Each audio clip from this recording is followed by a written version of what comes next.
had some time off work when the kids went back to school, and to distract myself from crying, I mostly did unusual stuff like make soap. When that didn't work, I brought on the tears purposefully by binge watching This Is Us. I went back to work in early March, and I'll always be thankful to my manager for how compassionate he made my return to work after Dad's passing. I was very fortunate that I could have been paid on full pay for up to 6 months of ill health. I was also allowed a phased return over 4 weeks, and I'm so thankful for this. I may have been back at work, but I really wasn't okay personally or professionally for quite a long time. I had a sense that I couldn't imagine wanting things for myself anymore. I didn't want to be getting myself involved in things that Dad would never know about. I had a sense that if I allowed myself to get on with my life, that it would be somehow disrespectful. I also juggled this alongside the knowledge that Dad wouldn't have wanted this for me. He would have said that he wasn't worth my tears, but I felt like I'd lost a lot. I felt like I'd lost the only person in the world who had unconditional positive regard for me. To my dad, I could do no wrong, and he never had a bad word to say about me. He was always pleased to hear from me and would open the door for me when I visited, welcome me in, help me with my bags, and make me a cup of tea.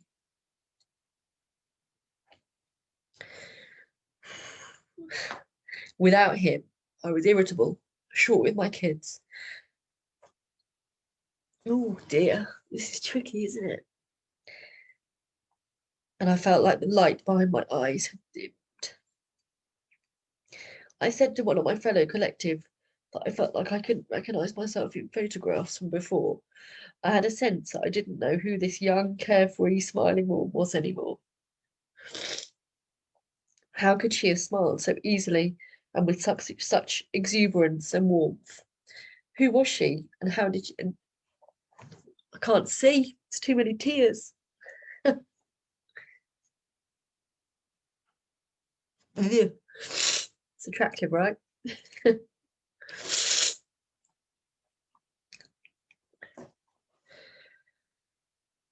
Where were we?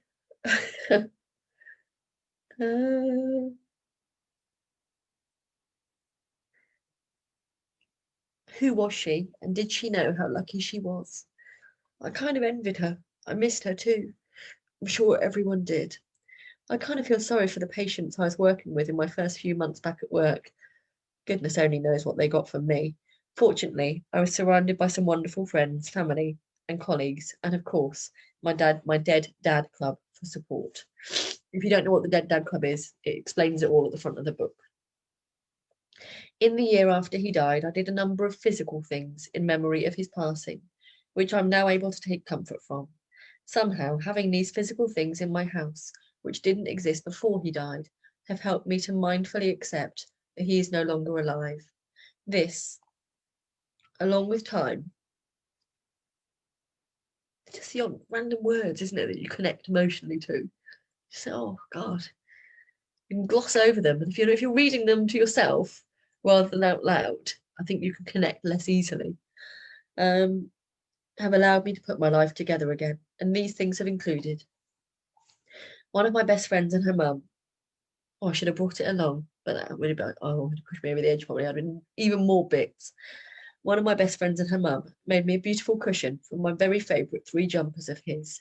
They also stitched a tiny blue heart on one side, which they made from part of his much worn boiler suit, much worn, much loved boiler suit trousers. The cushion sits on a chair in my kitchen. The chair wasn't there when Dad was alive, but if he was here still, I know he would have liked sitting in it and enjoying one of his much loved cups of tea. We gave the rest of his clothes away to charity. I hope that people bought them, and they've gone on to have new and happy stories of their own. I had a piece of art commissioned by a wonderful artist called Mama's Doodles. It's a poem which resonated with Mum and I. Around the outside are drawings of things which were important to Dad, along with our names, and it now lives in our kitchen on the windowsill. I had some of his ashes made into an ashes paperweight. A friend also sent me a photo frame shortly after Dad died, and I've put a picture of him walking me down the aisle on my wedding day in it. The photo lives on a shelf in my living room next to the paperweight, and it gives me comfort. At some stage when he was unwell, I bought a hardback notebook. I printed out photos to represent aspects of him that I loved, and memories and stories I wanted to remember with him. I called this book All the reasons I love you. Dad said he liked it, but did also comment on how bad my handwriting had become. Sorry, Dad. That made me laugh even to type it. I now have this book and I read it and look at the photos when I need a good cry. I like knowing that it was once his book and that he knew I made it for him and because of him.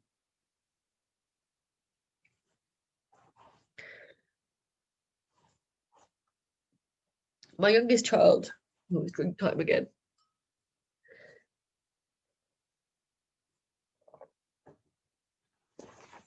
My youngest child was too young to remember my dad. About 18 months ago, he began to ask for the Grampy Norm movie at bedtime. That's what I watched tonight. That's what I was watching at 6:20 tonight. Sometimes he would ask for it twice. I've got an iPhone, and there's a feature where you can make a little movie of people that you've got lots of photos of on your phone. This is what he began to ask for, and so then, twice a day, I'd watch 3 minutes of my dad playing out on my phone. I actually think that very much like flooding and acceptance and commitment therapy, it helped knock the barbs off my grief and polish it up like a lovely shiny stone.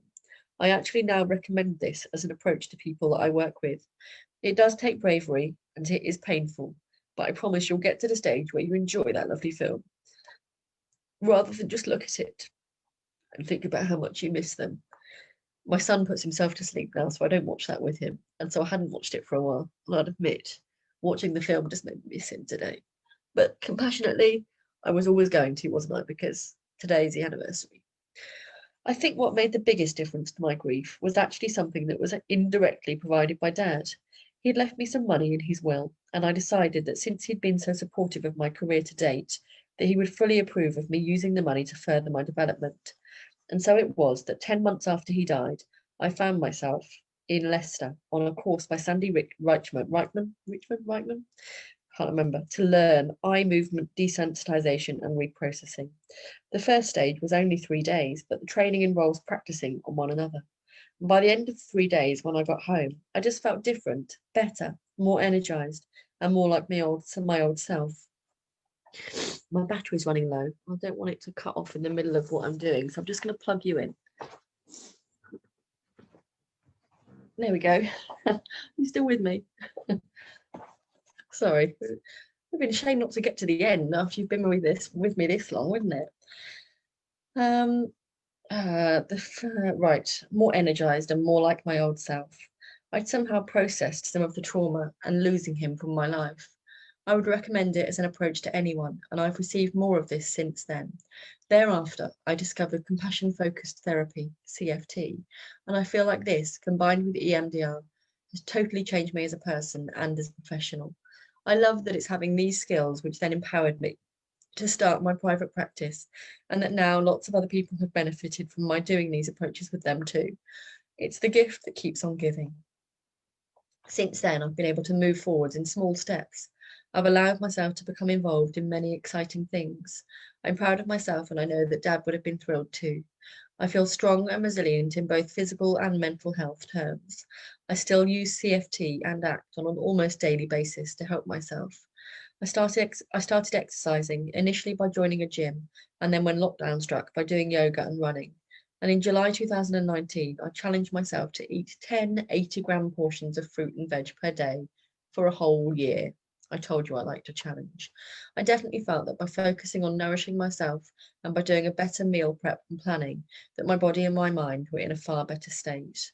And like, you might be watching this thinking, she's in no great state at all. But my mental health is very good, but I can still grieve and still connect to sadness, and that's okay. So yeah, I encourage you guys to do the same.